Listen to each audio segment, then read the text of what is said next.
but a lot of folks are calling one of his best overall games in that wild card win Monday. Dak passing for over 300 yards and 5 total touchdowns. He had a QBR rating of 97. Shannon, which Dak are we going to see Sunday in San Francisco? The one who tied for the season lead in interceptions, or the one from that big win in Tampa Monday night? Everybody acting like we haven't seen Dak's 7-year body of work. We're talking about consistent. If he was consistent, Jerry would have had no problem shelling out $40 million. If he was consistent, we wouldn't be surprised by what we saw. If Patrick Mahomes does what Dak Prescott did, are we surprised? If Joe Burrow or Josh Allen did what Dak Prescott did on Monday night, are we surprised? Absolutely not. Yep. The only reason we're surprised, because we saw just a week ago what he did in Washington. We saw what he did against Jacksonville when they had the big lead. We saw what he did against Green Bay when they had the lead. So this is the reason why we're surprised. Why? We've got a 7-year body of it. Skip said this is a large sample size. Skip told me like 10 games is a large sample size. Yep. So if 10 games is a large sample size, I know damn well 7 years is an even larger sample size. Yep. Hey, I know some medical studies that don't do a sample size of 7 years. We got 7 years of work. So what am I supposed to do, Skip? So I'm supposed to disregard everything that I've seen from Dak Prescott over 7 years and say, okay, what I saw Monday night, that's him, who he is moving forward. Absolutely not. I'm unwilling to do that. Am I saying he's going to be what he was in Washington? No. Am I saying he won't be what he was against Tampa either? He's somewhere in the middle, Skip. This is what he does. He's roller coaster. That's why you was hesitant to give him the $40 million. Jerry told him he was damn sure hesitant to give him $40 million. Told him to his face. I overpaid you. They didn't bat an eye to give Patrick Mahomes $500 million. They didn't bat an eye to give... Although that was team-friendly. It was team-friendly. They didn't bat an eye to give Josh Allen his money. Hell, they gave Deshaun Watson $250,000 guaranteed it.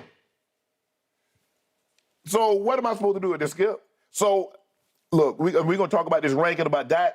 So let me ask you a question. Everybody out there talking and bumping their gums. Would you take Dak Prescott over Patrick Mahomes, Josh Allen, Joe Burrow, or Jalen Hurts? You might. Some people in Dallas say that we'd take him over Hurts. But ain't nobody in Dallas taking him over Mahomes, Burrow, or Allen. Nobody. So with that right there, I've seen enough. I know what he is. He's inconsistent. I do not expect to see. Skip, that was one of the great offensive performances that we've seen. Damn, who by anybody in NFL history, what he did Monday night, I agree, should not be poo-pooed. No. Because it was special. It was special. That's why that QBR said 9-7. Yes, that's on in a playoff game. In a playoff That ain't no regular season. That's a playoff game. All the money's to the table because the NFL, that's Game 7. That's Game 7 in hockey. That's Game 7 in basketball. That's Game 7 in MLB. That was the first. That was out the gate. He did that. So I won't deny him that. But y'all want to make me forget everything that I've seen from this man over 7 years, Skip. Okay. You also saw that 10 that he put out there against the Washington football team. I did. Just a week early also. I saw it. I saw 38% completion. Exactly. I saw 4 of 18 on third down. Okay. He did that. I saw a team that said, are we there yet? They didn't show up in Washington because they didn't care. They cared about at GOAT on Monday night. And look, I'll be the first to admit to you, no nation out there can overreact like Cowboy Nation can overreact. And this is a supreme, severe overreaction. Yet, and still, I do believe something happened at Tampa on Monday night. I do believe I saw a different Dak. I saw a much better Dak than I have ever seen over 7 years. I saw somebody who suddenly had complete command of that position in ways I've not seen before. I saw somebody who got a hold of it, who seized it by the throat and said, I got this. I saw somebody who looked like he's finally figured it out. You came out here that Monday after they did that 40-3 job on Minnesota and said the exact same thing.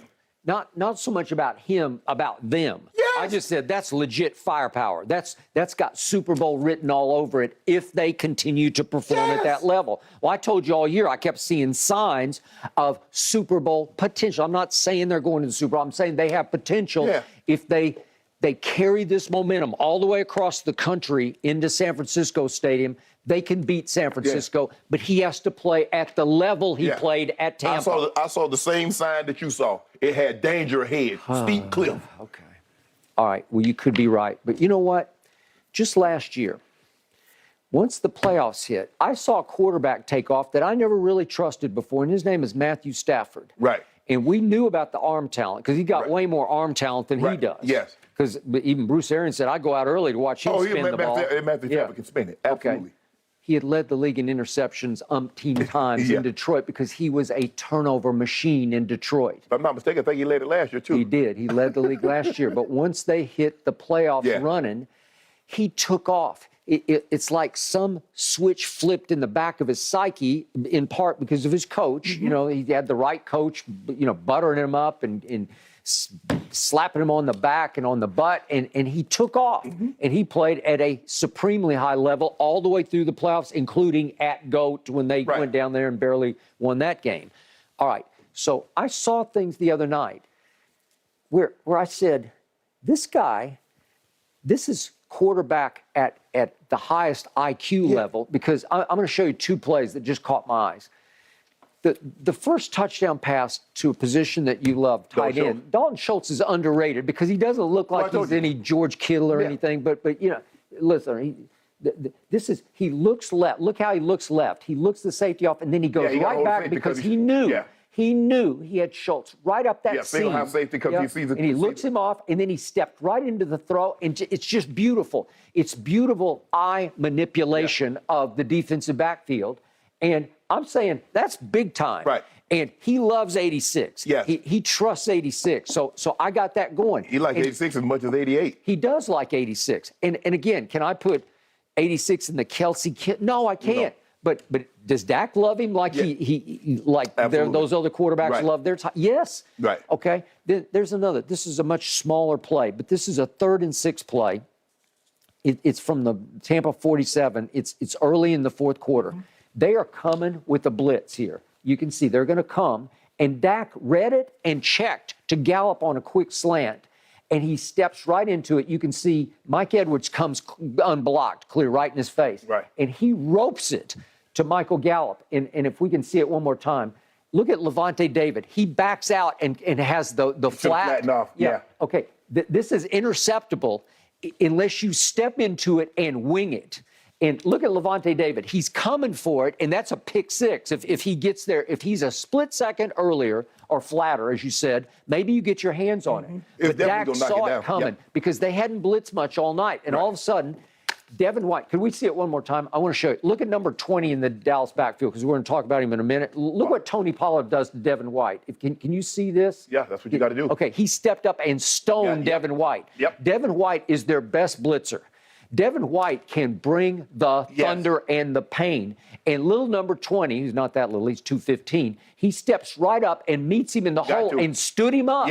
Okay, well, it's life in the NFL. That's how you win games, is your back has to step up and take somebody head on. Yeah, but can you agree with me? Okay. Cowboys beat a bad team. Well, they beat Skip, they were 8-9. And they beat a team that has no pass rush. So we're going from no pass rush to supreme pass rush. In 17 games in the regular season, the Tampa Bay Buccaneers scored more than 24 points twice. Okay. And they lost one of those games. So that was a bad team. Let's not all of a sudden say they were world beaters. Because they weren't. And I'm not trying to minimize what they did. But this notion, the Cowboys were favored. They were the only team to go on the road that was, other than the Chargers, to go on the road and be favored. 3.5. By 3.5. So what does that tell you? Okay, I got it. But we had seen Brady in the All the Marbles game in the South, albeit the South. Carolina was on a roll, especially on defense. You saw it one time, Skip. Okay, what's that? You saw it one time. Okay, but they were top 10 defense at that point, and he throws for 432 and 3 touchdowns and sneaked one over. Okay, so he had done that. And I thought he was going to play at a much higher level on that night, which is why I feared him at his stadium on a Monday night game. But the point was, we did what we were supposed to do. That's the first thing I told you on Tuesday morning. We did what we were supposed to, and we did it at the highest level.